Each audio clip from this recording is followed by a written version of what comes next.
اعوذ باللہ من الشیطان الرجیم بسم اللہ الرحمن الرحیم الحمد للہ رب العالمین الصلاة والسلام علی اشرف الخلق محمد وآلہ الطیبین الطاہرین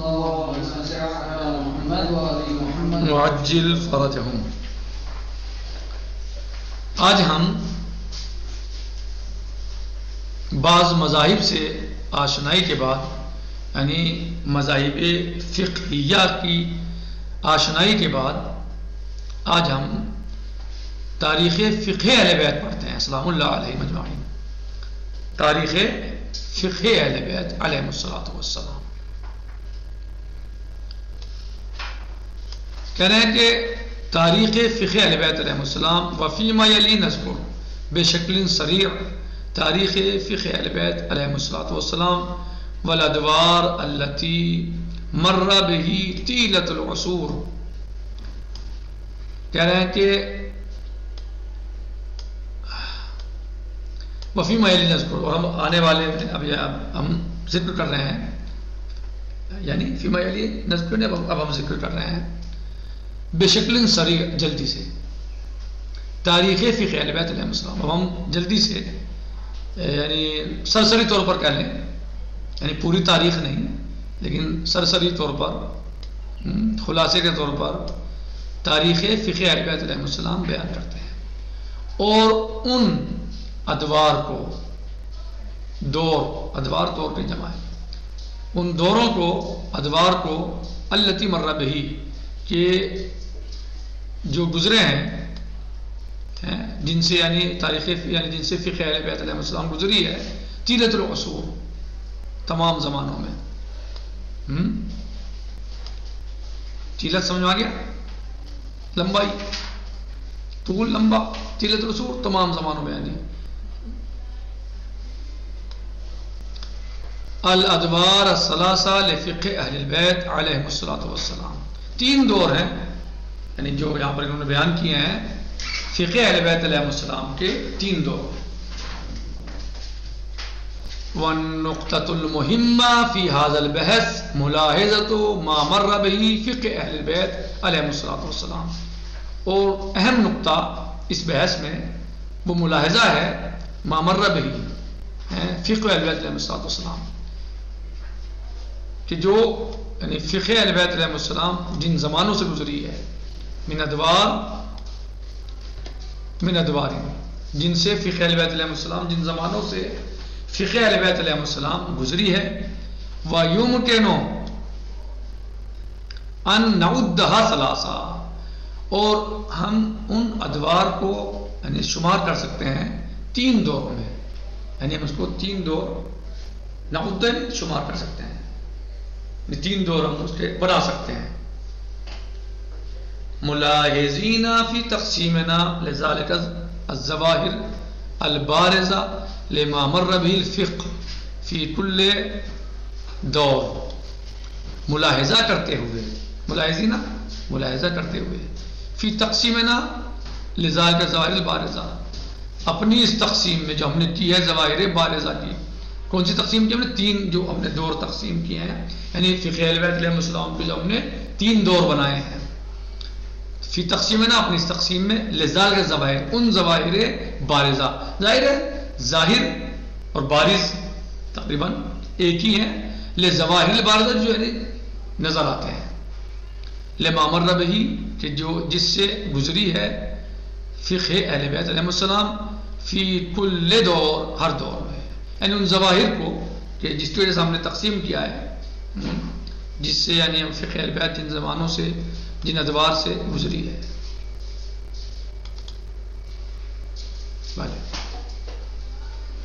الدور الاول، پہلا دور۔ اب آ جائیے اس دور کو سمجھنے کے لیے، کہہ رہے ہیں وَهُوَ دور الروات من صحابۃ الائمہ علیہم السلام۔ پہلا دور کیا ہے؟ وہ دور روات ہے، راویوں کا دور ہے۔ پہلا دور راویوں کا دور ہے، وہ کون ہے؟ یعنی کون راوی؟ اصحاب ائمہ علیہ السلام میں سے جو روات تھے، ان کا دور ہے۔ وَيَبْتَدَأُ مِنَ الْأَيَّامِ الْأُولَى لِلتَّشْرِيعِ الْإِسْلَامِي، اور یہ دور کب سے شروع ہوتا ہے؟ ایام اولا سے شروع ہو جاتا ہے، یعنی شریعت مقدس اسلامی کے پہلے ہی ایام سے اور زمانے سے یہ دور شروع ہو جاتا ہے، پہلا دور روات کا۔ وَحَتَّى بِدَایَةُ الْغَیبَةِ الصُّغْرَىٰ، کہاں تک؟ غیبت صغریٰ کے شروعات تک، غیبت صغریٰ کے شروعات تک۔ کب ہوئی ہے؟ سن 260 ہجرہ، 260 ہجری، صحیح؟ غیبت صغریٰ کے شروعات تک، غیبت صغریٰ کی ابتدائی دور، شروعات تک۔ والظاہرۃ البارزہ والمشترکہ فی ھذا الدور ان الفقہ کان یعیش حالۃ تدوین الروایات وبشکل متناثر لا اکثر۔ اب یہ دور جو تھا، پہلا دور، اس میں کیا تھا؟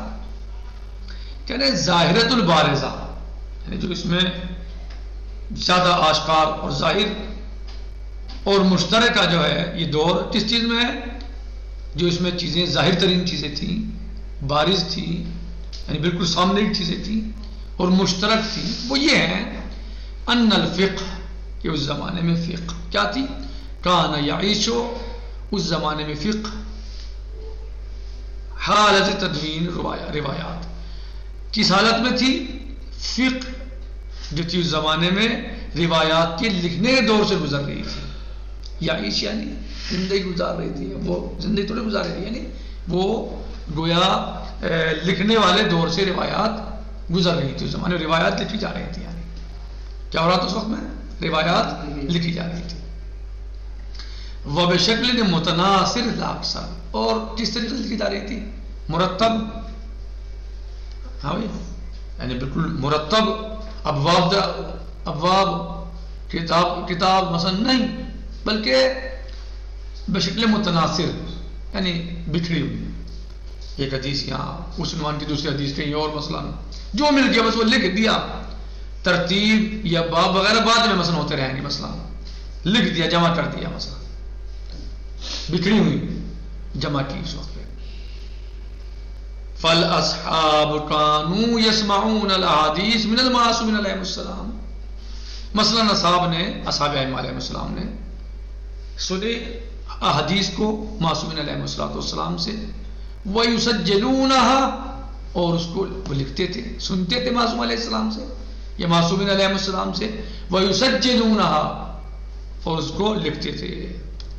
کیا کرتے تھے؟ وہ روایات کو سنتے تھے اور اس کو لکھتے تھے، فی مدوناتہم، اپنی مدونات میں، یعنی تالیفات میں، کتابوں میں اپنی، جس میں وہ لکھتے تھے، بشکل غیر مبوب، بشکل غیر مبوب، یعنی مبوب، وہ تو بتا چلو پہلے میں ترجمہ اس کا، ہاں، یعنی باب نہیں لکھتے تھے، ہاں، متناثر طریقے سے لکھتے تھے، یعنی ایک یہ صلاۃ کی حدیث میں ایک یہاں ہے، ایک 10 صفحوں کے بعد، ایک 20 صفحوں کے بعد، ایک 50 صفحوں کے بعد ہے حدیث نمازی کے بارے میں، لیکن بشکل مبوب نہیں تھا کہ باب در باب مثلا جو ہے یا کتاب در کتاب بیان کریں، صحیح، بلکہ ابواب نہیں تھے، غیر مبوب، بکھری ہوئی، من دون استیعاب للابواب الفقہیہ ولا تبویب لها، اور بغیر گھراؤ کیے ہوئے ابواب فقہیہ کا، یعنی ابواب سے کیا ہوتا ہے؟ گھراؤ ہوتا ہے نا کس چیز کا؟ اس موضوع کا، اس عنوان کا،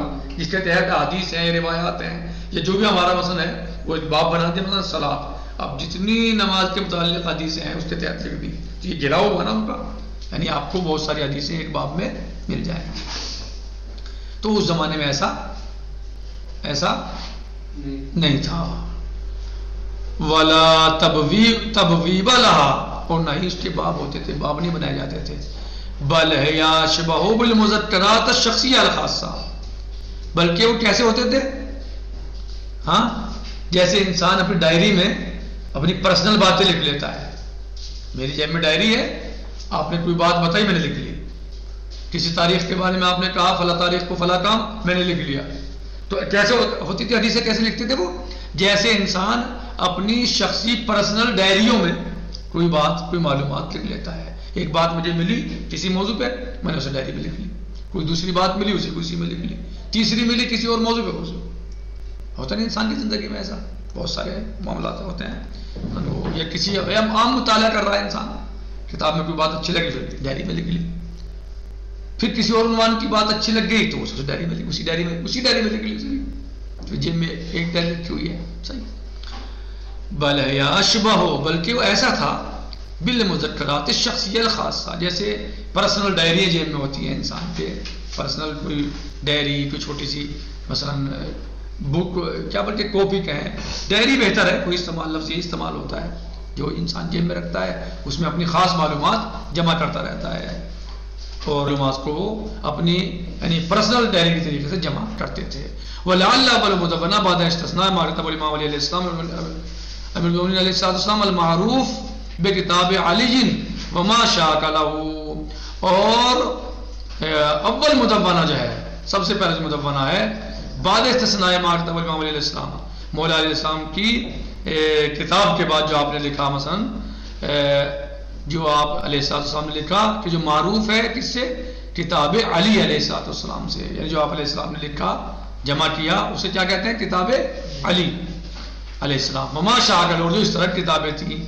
تو ایسی کتابوں کے بعد جو سب سے پہلے مثلا تدوین ہوئی، حیا مدونہ تو ابی رافع، یعنی جو مولا نے لکھا وہ تو لکھا ہے، اس طرح کتابیں لکھی گئیں، تو لیکن جو سب سے پہلے لکھا وہ کس نے لکھا، یہ مدونہ ابی رافع ہے. کیا کہنا ہے، ولعل، اور شاید کہ، اور سب سے پہلا جو مدونہ ہے مولا علی کی کتاب کے بعد اور جیسی کتابوں کے بعد، چاہے صحیفہ یا حضرت فاطمہ سلام اللہ علیہا ہو، یا کتاب امیر المومنین علیہ السلام ہو، حیا مدونہ تو ابی رافع صاحب رسول اللہ صلی اللہ علیہ وسلم، وہ کیا ہے، ابی رافع کا مدونہ ہے. یہ علی علیہ السلام، اور علی علیہ السلام کا ہے لہو کتاب باسم، اور اس میں کیا نام ہے اس کتاب کا، کتاب السنن والاحکام والقضایا.